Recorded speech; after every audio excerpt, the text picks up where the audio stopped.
présente ici le troisième module que Kernéos met en ligne sur les propriétés spécifiques des aluminates de calcium disponibles sur le marché de la distribution. Dans ce module, nous allons aborder plus spécifiquement la deuxième propriété intrinsèque des aluminates de calcium et donc de ciment fondu. Nous allons donc voir la notion de résistance à la chaleur. Il faut savoir que tous les aluminates de calcium résistent à la chaleur. En effet, plus le taux d'alumine contenu dans le ciment augmente, plus le ciment résiste à la chaleur. Alors pour information, Kernéos fabrique des ciments qui résistent de 1200 degrés à 1800 degrés. Abordons maintenant la notion de réfractaire ou de résistance à la chaleur. Alors qu'est-ce qu'on entend par résistance à la chaleur? Qu'est-ce qu'un mortier réfractaire? Comment l'entiète-t-on? Y a-t-il des précautions à prendre? D'un point de vue général, le mortier est obtenu en suivant la recette au dos du sac de ciment fondu. Il est important de noter que la quantité d'eau est toujours de 10 litres pour un sac de 25 kg.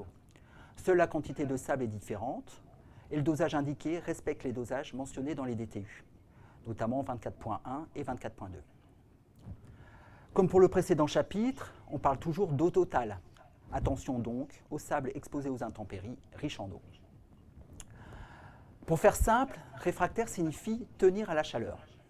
Alors, pour obtenir un mortier ou un béton qui tient à la chaleur, il faut mélanger des matières premières qui tiennent toutes à la chaleur, aussi bien le ciment que les sables et les granulats.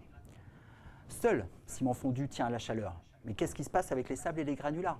Et au final, comment faire? Pour y répondre, je vous propose un petit jeu.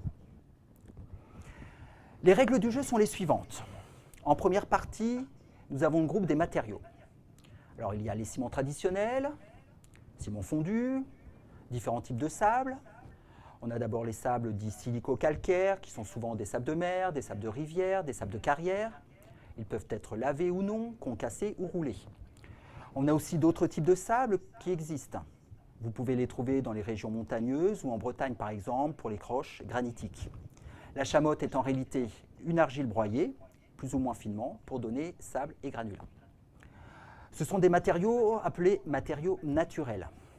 Allag est un matériau synthétique, à l'inverse des précédents, car il est issu de nos fours. Allag est également une marque déposée, et Allag provient du concassage, criblage et tamisage de notre clinker. En deuxième partie, nous avons les environnements de chaleur.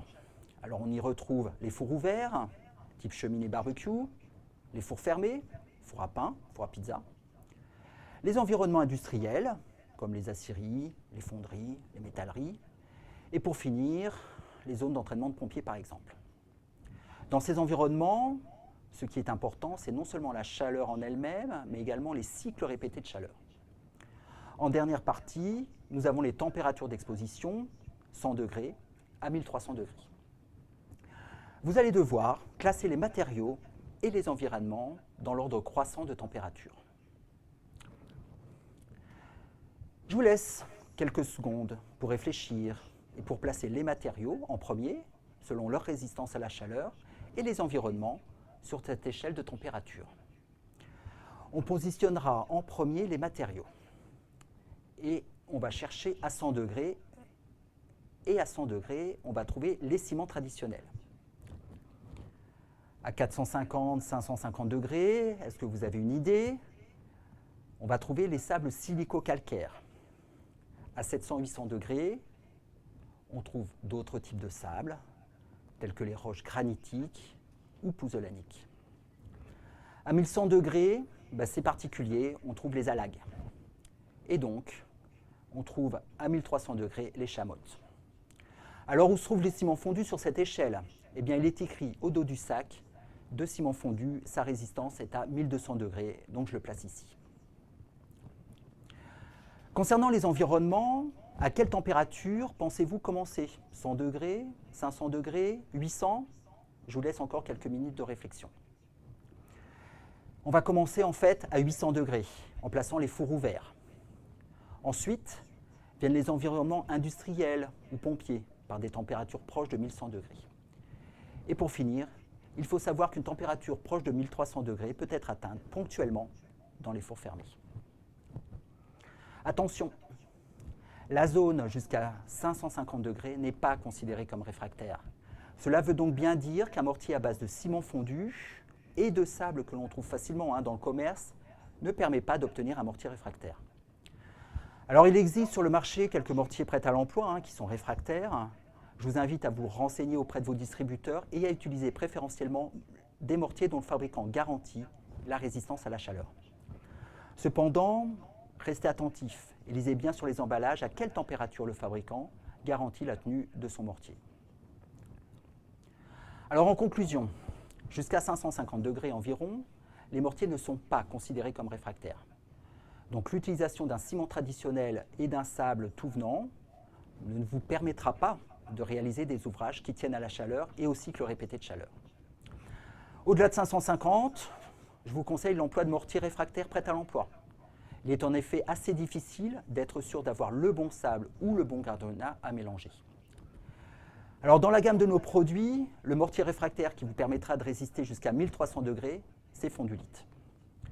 Le béton Fondag résistera lui jusqu'à 1100 degrés et Fatin de Fondu résiste à 800 degrés. Mais il est avant tout un mortier à prise très rapide. Je ne vous le conseille pas pour monter des briques d'un barbecue ou les boisseaux d'une cheminée. Au-delà de 1300 degrés, vous pouvez utiliser notre gamme Sécar qui résistera de 1400 degrés à 1600 degrés. Ici, regardons ensemble les désordres que l'on peut observer. Alors, nous avons vu précédemment que les sables d'origine granitique résistaient à une température de 800 degrés environ. Or, le ciment traditionnel résiste, lui, qu'à une température de 100 degrés. Dans cet exemple, c'est le ciment traditionnel qui ne résiste pas au cycle de chaleur et qui a provoqué une explosion et l'apparition de craquelures importantes de surface. Ce phénomène fragilise votre ouvrage. Avant de terminer ce module, il est nécessaire de parler des précautions que vous devez respecter pour rendre durable la tenue à la chaleur de votre ouvrage. Alors premièrement, vous devez attendre 2 jours minimum avant le premier feu. Cette durée de 2 jours correspond au séchage du mortier ou du béton. Cette notion de séchage a été vue lors du chapitre précédent sur le durcissement et le séchage rapide des bétons de ciment fondu. Deuxièmement, nous conseillons vivement une montée lente et graduelle. Alors on peut lire dans la littérature la valeur de 50 degrés par heure avec un palier de 10 heures à 500 degrés. Alors évidemment, ce n'est pas facile, mais cette étape est vraiment importante car elle permet à l'eau encore présente de s'évaporer doucement et sans risque d'explosion. Ce module est à présent terminé. Dans le module suivant, nous allons traiter des 2 dernières propriétés intrinsèques de ciment fondu. On va parler de sa résistance aux corrosions diverses et de la possibilité qu'offre ciment fondu de bétonner par temps froid jusqu'à des températures de -10 degrés. Je vous remercie de votre attention.